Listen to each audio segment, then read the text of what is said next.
Welcome back दोस्तों। अगर आप दक्षता परीक्षा 2023 में सम्मिलित होने वाले हैं तो हमारा पीडीएफ और प्रिंटेड नोट्स ले सकते हैं। हम दक्षता परीक्षा की कंप्लीट तैयारी कराते हैं। प्रीवियस ईयर सॉल्यूशन, दक्षता मॉड्यूल सॉल्यूशन सहित सब्जेक्ट वाइज नोट्स और 5 सेट मॉडल क्वेश्चन भी देते हैं। अगर आप इंटरेस्टेड हैं तो अभी संपर्क करें 7631314948 पर। इस नंबर पर आप कॉल भी कर सकते हैं, व्हाट्सएप भी। तो आइए बगैर किसी देरी के वीडियो की शुरुआत करते हैं। आज की इस वीडियो में हम दक्षता प्रशिक्षण मॉड्यूल मैथमेटिक्स से टॉपिक लेकर आए हैं और ये टॉपिक बहुत ही इंटरेस्टिंग है, बहुत ही अच्छे टॉपिक हैं। अगर आप इस वीडियो को अच्छे से समझ लेंगे तो दक्षता एग्जाम में आपके 5 नंबर पक्के हैं, क्योंकि इस विषय से सवाल पूछे जाते हैं। अगर आप दक्षता प्रशिक्षण मॉड्यूल के पेज नंबर 156 से 160 को देखेंगे तो यहाँ पर 3 चैप्टर इंक्लूड हैं जो लघुत्तम समापवर्तक और महत्तम समापवर्तक से लिए गए हैं। आज की इस वीडियो में हम लघुत्तम समापवर्तक और महत्तम समापवर्तक को समझेंगे, लेकिन उससे पहले आइए हम कुछ अन्य शब्दावली को समझते हैं जिसकी आवश्यकता हमें आगे पढ़ने वाली है। सबसे पहले हम जानेंगे कि भाज्य संख्या क्या होता है। भाज्य का मतलब होता है कटना। कटने वाली संख्या को भाज्य संख्या कहते हैं। ऐसी संख्या जो कम से कम 2 संख्याओं से विभाजित हो, अर्थात जो संख्या एक के अलावा किसी एक दूसरी संख्या से भी विभाजित हो, ऐसी संख्या को भाज्य संख्या कहते हैं। कहने का अर्थ ये हुआ कि कोई संख्या चाहे 4 हो, 6 हो, 8 हो, 9 हो, 10 हो, 12 हो, 14 हो, ये सब ऐसी संख्या है जो खुद से भी कटती है, एक से भी कटती है। इसके अलावा कोई और संख्या है जो इसको काट देता है, यानी 4 को 2 काट देगा, 6 को 2 और 3 दोनों काट देगा, 8 को 4 2 दोनों काट देगा। ऐसी संख्या को कहते हैं भाज्य संख्या, यानी भाग लगने वाली संख्या। जो विभाजित हो जाए उसे भाज्य संख्या कहते हैं। अगला टर्म है अभाज्य संख्या, जो भाज्य संख्या का ठीक उल्टा होता है। ऐसी संख्या जो एक और स्वयं के अलावा किसी अन्य से विभाजित न हो, ऐसी संख्या को अभाज्य संख्या कहते हैं। अ का मतलब होता है नहीं, अभागा जिसका भाग साथ नहीं देता हो। अभाज्य जो भाज्य न हो, यानी अभाज्य संख्या ऐसी संख्या होती है जो अपनी और एक को छोड़कर किसी अन्य संख्या से न कटती है। आप गौर करेंगे तो ऐसी संख्या 2 3 5 7 11 13 होगा। 3 को 1 और 3 के अलावा कोई नहीं काट सकता, 7 को 1 और 7 के अलावा कोई नहीं काट सकता, 11 को 1 और 11 के अलावा कोई नहीं काट सकता। इसी प्रकार आप कह सकते हैं कि सबसे छोटी अभाज्य संख्या 2 है, क्योंकि 2 के से पहले कोई अभाज्य संख्या नहीं है। 1 को अभाज्य संख्या नहीं माना जाता है, न ही भाज्य संख्या। 1 जो होता है इसका अभाज्य संख्या नहीं मानेंगे, और नहीं इसलिए नहीं मानेंगे क्योंकि अभाज्य संख्या की परिभाषा कहती है 1 और स्वयं के अलावा तीसरी संख्या होनी चाहिए। ये इतनी छोटी है कि इससे पहले कोई संख्या ही नहीं है। शून्य जो होती है सबसे छोटी पूर्ण संख्या होती है। गिनती की संख्या को प्राकृतिक संख्या, शून्य, पूर्ण संख्या, परिमेय, अपरिमेय संख्या, ये सब क्या होता है आप हमारे मैथमेटिक्स के प्लेलिस्ट को चेक कर सकते हैं। सबसे इंपॉर्टेंट एक और है कि इकलौता सम अभाज्य संख्या 2 है। कोई भी अभाज्य संख्या सम नहीं हो सकता सिवाय 2 के। इकलौता सम अभाज्य 2 होता है। 2 के अलावा जितनी भी सम संख्या है सब के सब 2 से विभाजित है। दोस्तों उम्मीद करता हूं कि आपको समझ में आ रहा होगा। आइए हम आगे की ओर बढ़ते हैं। दोस्तों अपवर्तक एवं समापवर्तक, फैक्टर और कॉमन फैक्टर जब तक आप नहीं समझेंगे तब तक आप लघुत्तम महत्तम को नहीं समझ पाएंगे। आइए इस पर हम चर्चा करते हैं। इसमें भी 2-3 टर्म होते हैं, सबकी जानकारी आपको जरूर दूंगा।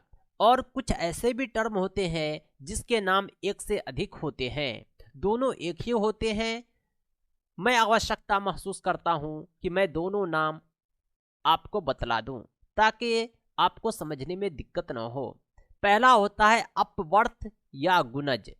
गुणज अपवर्त, इसका मतलब ये होता है कि किसी एक संख्या को दूसरी संख्या से गुना करने पर जो प्राप्त होता है उसे गुणज या अपवर्त कहते हैं। गुणज का मतलब होता है गुना होने वाली संख्या। जैसे 4 का अपवर्त गुणज क्या हो जाएगा? 4, 8, 12, 16। आपने टेबल का नाम सुना होगा पहाड़ा। 4 का 4, 4 दूनी 8, 4 तिया 12। अपवर्त बोलते हैं, गुणज बोलते हैं पहाड़ा को। 4 का अपवर्त पूछे आप 4 का पहाड़ा पढ़िए। 6 का अपवर्त पूछे 6 का पहाड़ा पढ़िए। 7 का अपवर्त पूछे 7 का पहाड़ा पढ़िए। यानी अपवर्त का मतलब ही होता है गुणज। गुणज का मतलब होता है गुना होने वाली संख्या। जिस संख्या का अपवर्त पूछा गया हो उसे 1, 2, 3 क्रमशः गुना करते जाएंगे। दोस्तों, अपवर्त के बाद अगला टर्म है अपवर्तक। ये अपवर्त का ठीक उल्टा होता है। गणित की ऐसी राशियां होती है जिसे किसी बड़ी राशि को भाग देने पर शेष न बचता हो। अपवर्तक को विभाजक फैक्टर भी कहते हैं। यानी अपवर्तक जो होता है वो दी गई संख्या को काट देता है। 2, 3, 4, 6 ये सभी 12 के अपवर्तक हैं। 2, 3, 4, 6 सब के सब 12 को विभाजित करते हैं। यानी पूरी तरह काट देता है, कोई शेष नहीं बचता। आप समझ गए होंगे अपवर्तक क्या होता है। उससे पहले हमने आपको समापवर्त के बारे में बतलाएंगे। समापवर्त जो होता है अपवर्त से बना है और यहाँ पर 2 शब्द मिलकर बना है। इसमें जो है सम जुट गया प्लस अपवर्त। यानी समापवर्त में 2 अपवर्तों के बीच का उभयनिष्ठ होता है। 2 या 2 से अधिक संख्याओं के उभयनिष्ठ अपवर्त को समापवर्त कहते हैं। समापवर्त का मतलब होता है कॉमन गुणज, कॉमन अपवर्त। जब 2 अपवर्त दिया हुआ हो, दोनों में आप कॉमन को तलाशनिए, आपने समापवर्त को खोज लिया। आइए हम उदाहरण देखते हैं। उदाहरण है 4 का अपवर्त और 6 का अपवर्त। 4 का अपवर्त देखिए, 4, 8, 12, 16, 20, 24, 28 सब 4 के अपवर्त यानी गुणज हैं। ये सब 4 के पहाड़ा हैं। 6 का अपवर्त यानी 6 का पहाड़ा। इसमें समापवर्त खोजना हो, कॉमन अपवर्त खोजना हो, हमने कॉमन खोज लिया। देखो भाई 12 दोनों में है, ये कॉमन हो गया। इसके बाद आप देखेंगे 24 दोनों में है, ये कॉमन हो गया। 36 दोनों में है, ये कॉमन हो गया। इसे ही कहते हैं समापवर्त। अगला टर्म है समापवर्तक। आपने अपवर्तक को समझ लिया, आइए समापवर्तक को समझते हैं। समापवर्तक जो होता है कॉमन अपवर्तक होता है। आइए हम इसे भी समझते हैं। 2 या 2 से अधिक संख्याओं के उभयनिष्ठ अपवर्तक को समापवर्तक कहते हैं। दोस्तों, ये जो उभयनिष्ठ शब्द है इसे हिंदी में उभयनिष्ठ, अंग्रेजी में कॉमन कहते हैं। 24 का अपवर्तक 2, 3, 4, 6, 8, 12 हो जाएगा। 16 का अपवर्तक 2, 4, 8 हो जाएगा। अब आइए हम अपवर्तक खोजते हैं, उभयनिष्ठ अपवर्तक खोजते हैं, कॉमन अपवर्तक खोजते हैं। 2 कॉमन है, 4 कॉमन है, 8 कॉमन है। हमने समापवर्तक लिख दिया। आइए हम आगे बढ़ते हैं। आपके कॉन्फ्यूजन को दूर करने के लिए आइए हम एक एग्जाम्पल लेते हैं। 3 का प्रथम अपवर्तक क्या होगा? प्रथम का मतलब होता है शुरुआत हम 1 से करेंगे, यानी प्रथम गुणज। 3 का पहला गुणज 3, दूसरा गुणज 6, तीसरा गुणज 9, चौथा गुणज 12, पांचवा गुणज 15। हमने इत्यादि लिख दिया। प्रथम पूछा था तो प्रथम 3 हो गया। 48 के गुणनखंड निकालें। गुणनखंड का मतलब होता है अपवर्तक। 48 जो है कौन कौन संख्या से कट जाएगा? 1, 2, 3 ये 24 तक दिया हुआ है, ये सबसे कट जाता है। 48 के कुल 10 गुणनखंड है। हम गुणनखंड निकालने का भी तरीका सिखाएंगे। ये 48 हो गया, इसको आप काटिए, 2 से काटिए, 2 दूनी 4, 2 चौके 8, फिर 2 से काटिए, 2 12 24, फिर 2 से काटिए, 2 छक्के 12, फिर काटेंगे 2 से, 2 तिया 6। अब आइए लिखते हैं, सबसे 3 से काटिए, 3 एकाए 3, सबको बारी बारी से हमने लिख दिया। 1 2 3, 2 को आपस में गुना करके 4 लिख दिया, 2 को 3 से गुना करके हमने 6 लिख दिया, तीनों 2 को आपस में गुना करके 8 लिख दिया। इसी तरह सबको आपस में गुना करके हमने यहाँ तक पुराया है। सभी को आपस में जब गुना करेंगे तो 24 हो जाएगा, 48 हो जाएगा, यानी 48 के कुल 10 गुणनखंड हैं। आइए अब हम चलते हैं अपने मेन टॉपिक पर। दोस्तों, हमारा मेन टॉपिक है महत्तम समापवर्तक क्या होता है। हमने अपवर्तक को समझ लिया, समापवर्तक को समझ लिया, अब महत्तम को समझेंगे। महत्तम बोलते हैं हाईएस्ट को। जो समापवर्तक में महत्तम हो उसे ही महत्तम समापवर्तक कहते हैं। अंग्रेजी में महत्तम समापवर्तक को हाईएस्ट कॉमन फैक्टर कहते हैं, HCF शॉर्ट में हो गया। यानी किसी भी संख्या का हम फैक्टर निकालेंगे, उसके बाद दोनों में कॉमन खोजेंगे, उसके बाद हम हाईएस्ट खोजेंगे। यानी 2 या 2 से अधिक संख्या का महत्तम समापवर्तक वह बड़ी से बड़ी संख्या होती है जिसमें सभी संख्याएं पूरी विभाजित हो जाए। जैसे 4, 8, 12 का महत्तम समापवर्तक खोजना हो तो 4 हो जाएगा। यह कैसे होगा, आइए हम देखते हैं। सबसे पहले एक बार फिर समझाऊंगा कि महत्तम समापवर्तक क्या होता है। दोस्तों, महत्तम समापवर्तक एक बड़ी संख्या होती है जो दी गई सभी संख्याओं को पूरी विभाजित कर दे। यानी हम ऐसी बड़ी संख्या खोज रहे हैं जो 4 को भी काट दे, 8 को भी काट दे, 12 को भी काट दे, शेष एक भी न बचे। सबसे पहली बात यह है कि ऐसी संख्या जो होती है वो दी गई सबसे छोटी संख्या से छोटी या बराबर होगी, क्योंकि 4 से बड़ा कोई संख्या 4 को नहीं काट सकता।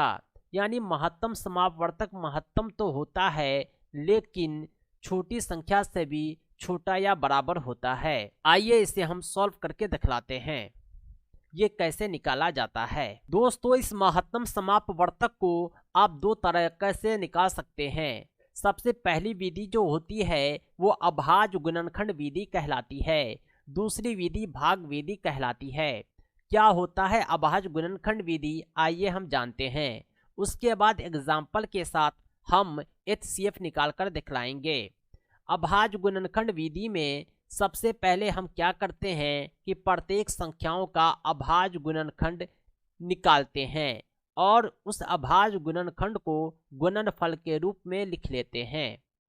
दूसरा स्टेप ये है कि हम उभयनिष्ठ अभाज्य गुणनखंड तलाशते हैं। उभयनिष्ठ अभाज्य गुणनखंड का मतलब ये हुआ कि हम कॉमन फैक्टर की खोज करते हैं।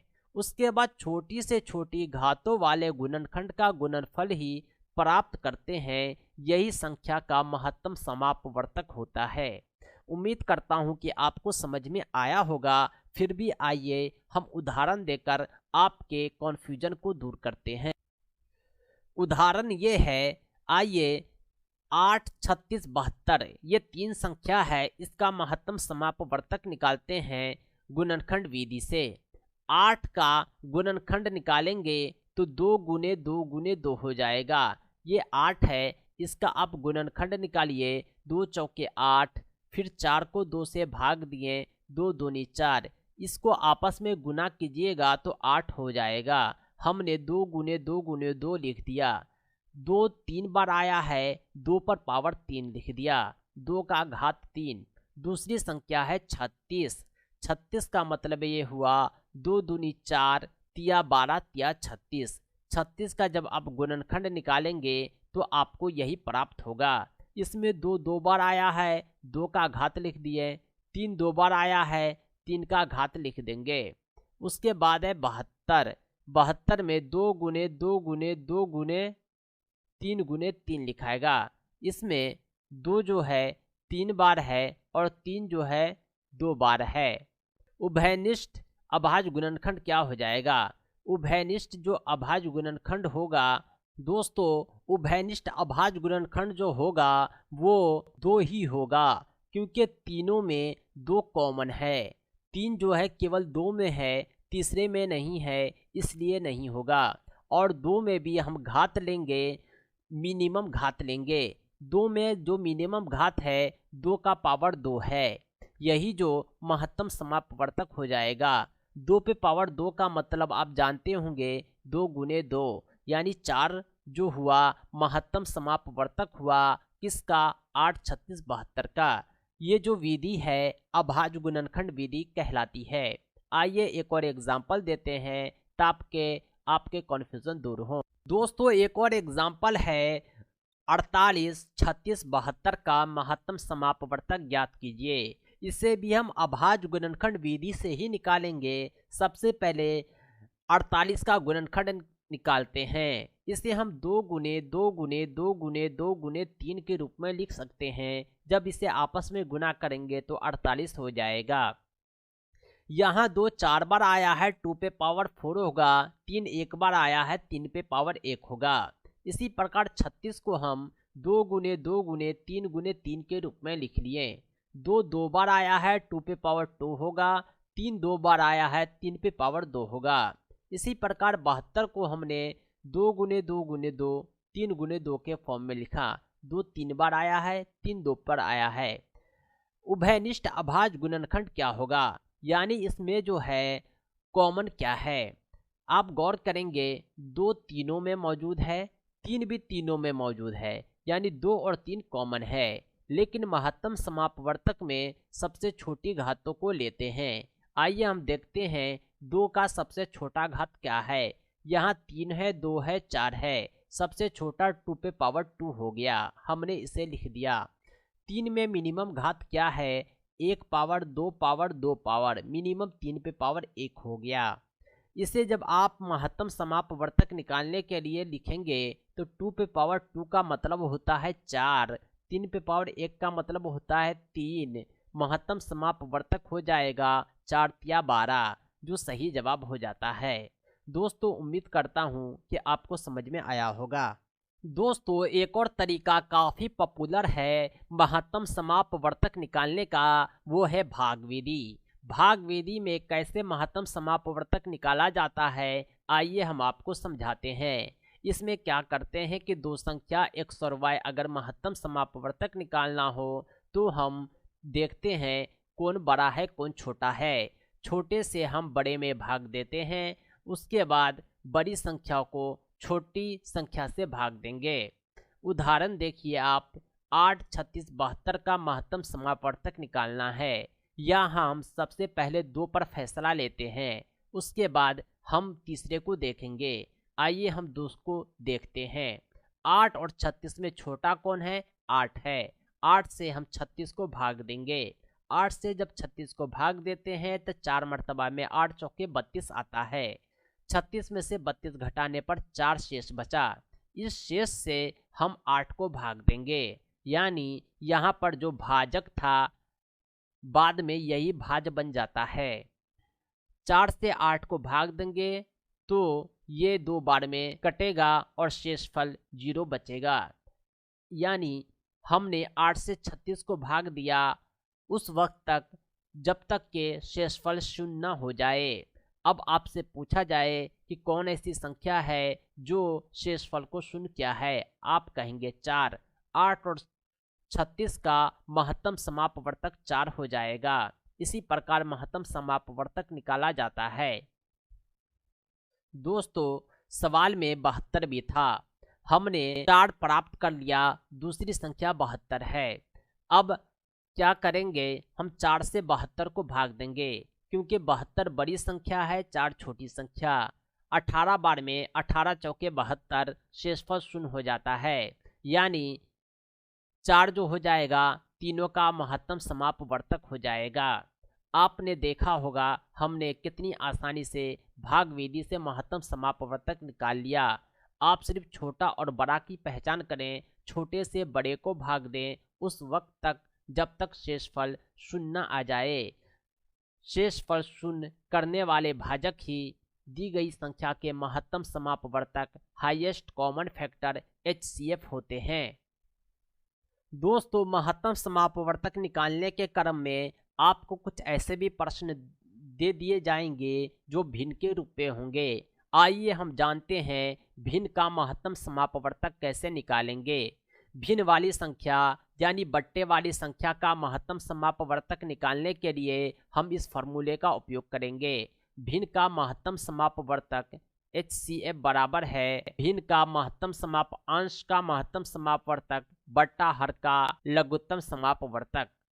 यानी एक का महत्तम लेंगे, नीचे का लघुत्तम। यहाँ जो है हमने अंश को इकट्ठा कर लिया और दूसरी तरफ हर को इकट्ठा कर लिया। अंश का महत्तम समापवर्तक और हर का लघुत्तम समापवर्तक निकाला, 1/168 आता है। आगे हम लघुत्तम समापवर्तक निकालने का तरीका बतलाते हैं। दोस्तों, लघुत्तम समापवर्तक से पहले एक चीज आपको बतलाऊंगा जो काफी इंपोर्टेंट है। अभाज्य संख्या को प्राइम नंबर। अभाज्य संख्या हमने आपको बतलाया है, आइए हम अभाज्य बतलाते हैं। ऐसी दो संख्या x और y अभाज्य संख्या कहलाती है जिनका महत्तम समापवर्तक 1 होता है। जैसे 5 और 9, 7 और 11, 2 और 7। इस संख्या का जब आप महत्तम समापवर्तक निकालेंगे तो 1 प्राप्त होगा, इसलिए ऐसी संख्या को अभाज्य संख्या को प्राइम नंबर कहते हैं। दोस्तों, अब हम आते हैं मेन टॉपिक पर। हमारा दूसरा मेन टॉपिक है लघुत्तम समापवर्तक। इसे लोएस्ट कॉमन मल्टीपल कहते हैं, LCM। लघुत्तम समापवर्तक आपने समझ चुके हैं, उसमें लघुत्तम होना चाहिए। लघुत्तम का मतलब होता है लोएस्ट, सबसे कम, मिनिमम। 2 या 2 से अधिक संख्याओं का लघुत्तम समापवर्तक वह छोटी से छोटी संख्या होती है जो उन संख्याओं से पूरी विभाजित हो जाती है। यानी 4, 8, 12 का लघुत्तम समापवर्तक ऐसी संख्या होगी जो 4 और 12 तीनों से पूरी विभाजित हो जाए। दोस्तों, आप गौर करेंगे HCF और LCM में। HCF में क्या था, ये दी गई संख्या में सबसे छोटी संख्या से छोटी या बराबर वाली संख्या HCF हुआ करती थी।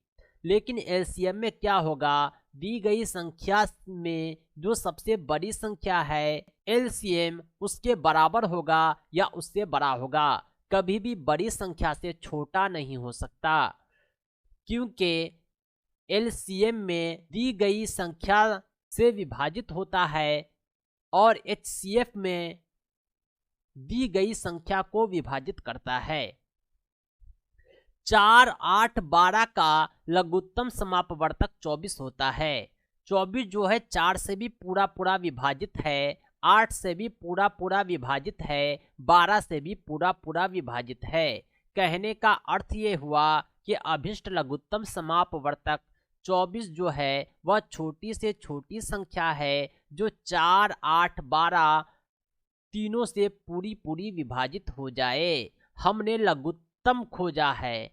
24 के अलावा भी ऐसी संख्या 36, 48, 60 ये सब ऐसी संख्या है जो 4, 8, 12 तीनों से विभाजित है। लेकिन 24, 36, 48, 60 इसमें लघुत्तम कौन हुआ, न्यूनतम कौन हुआ, लोएस्ट कौन हुआ, आप बोलेंगे 24। दोस्तों, LCM और HCF निकालने का सूत्र होता है।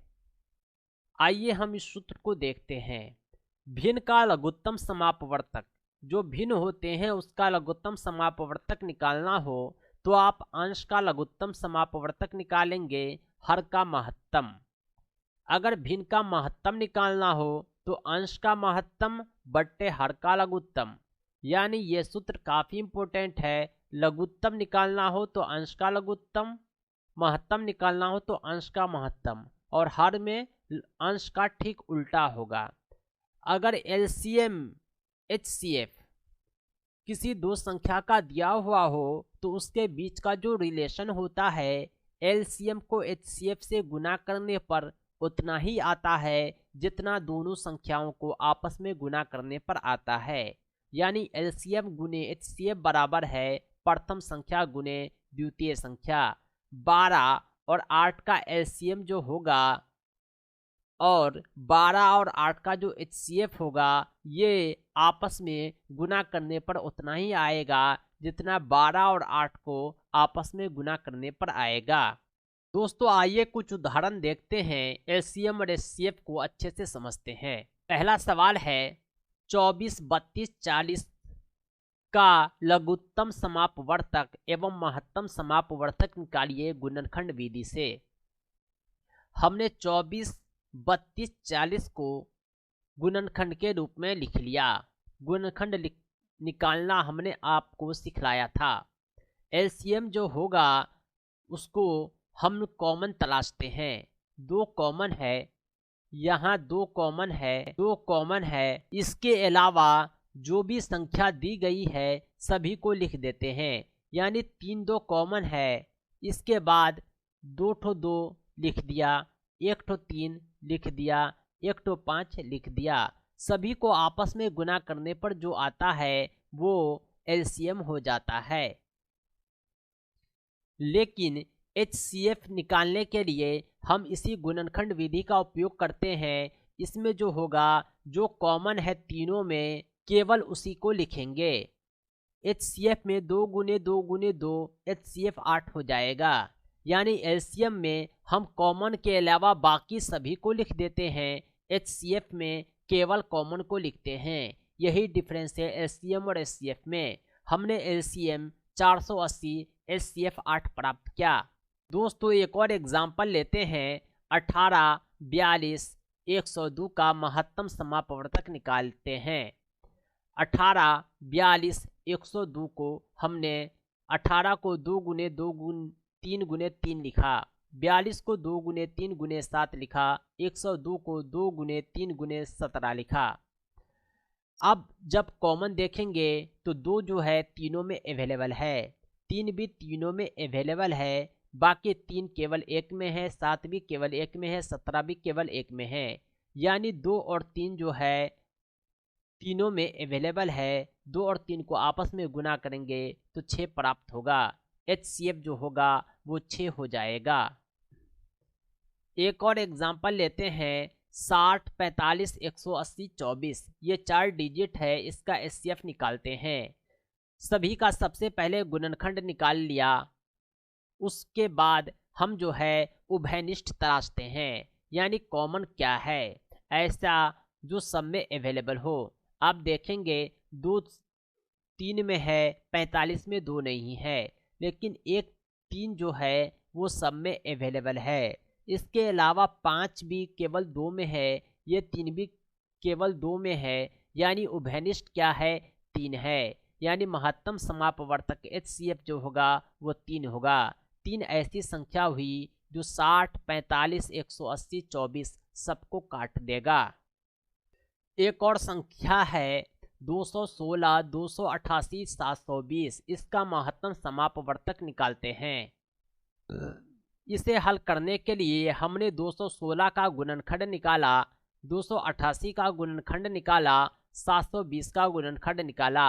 आप अलग से गुणनखंड निकाल कर देख लेंगे कितना प्राप्त होता है। उभयनिष्ठ गुणनखंड इसमें हो जाएगा 2 जो है तीनों में अवेलेबल है, 2 दोबारा तीनों में अवेलेबल है, 2 तीसरी बार तीनों में अवेलेबल है। यानी 2 जो होगा 3 बार होगा। इसके अलावा आप देखेंगे 3 जो है तीनों में अवेलेबल है, 1 और 3 तीनों में अवेलेबल है। इसे भी हम लिख देते हैं, 3 2 बार हो गया। यानी जब इसे आपस में गुना करेंगे तो 72 आएगा। 72 हो गया एचसीएफ महत्तम समापवर्तक। दोस्तों ऊपर हमने आपको भिन्न का एलसीएम एचसीएफ निकालना सिखाया था। फॉर्मूला भी बतलाया था किस तरह निकाला जाता है। आइए एक एग्जाम्पल देखते हैं। 9/10 एक भिन्न है, दूसरा भिन्न 12/25, तीसरा भिन्न 18/35, चौथा भिन्न है 21/40। इसका महत्तम समापवर्तक निकालिए। एचसीएफ निकालने के लिए हमने 9, 12, 18, 21 जो अंश थे इसका एचसीएफ निकालते हैं। इसका एचसीएफ जो आएगा वो 6 आएगा, और जो हर है डिनोमिनेटर उसका एचसीएफ निकालेंगे, क्योंकि फार्मूले में मैंने आपको बतलाया था अंश का एचसीएफ बट्टा हर का एलसीएम। इसका एलसीएम 1400 आता है। एचसीएफ जो हो जाएगा भिन्न का वो इस फार्मूले के आधार पर 6/1400 हो जाएगा। सही जवाब हो गया 6/1400, ऑप्शन सी। दोस्तों उम्मीद करता हूं कि यह वीडियो आपको पसंद आया होगा। अगर आप दक्षता परीक्षा का कंप्लीट पीडीएफ नोट्स चाहते हैं, प्रिंटेड नोट्स चाहते हैं तो हमसे ज़रूर संपर्क करें। हमारा संपर्क सूत्र है 7631314948। इस नंबर पर आप कॉल भी कर सकते हैं, व्हाट्सएप भी। हम दक्षता परीक्षा का कंप्लीट नोट्स देते हैं। हमारे द्वारा उपलब्ध कराई गई सामग्री आपकी परीक्षा की बेहतर तैयारी के लिए सफिशिएंट है। हमारे पीडीएफ नोट्स आपके द्वारा उपलब्ध कराए गए व्हाट्सएप पर और प्रिंटेड नोट्स आपके पोस्टल एड्रेस पर भेज दिए जाएंगे। Thanks for watching.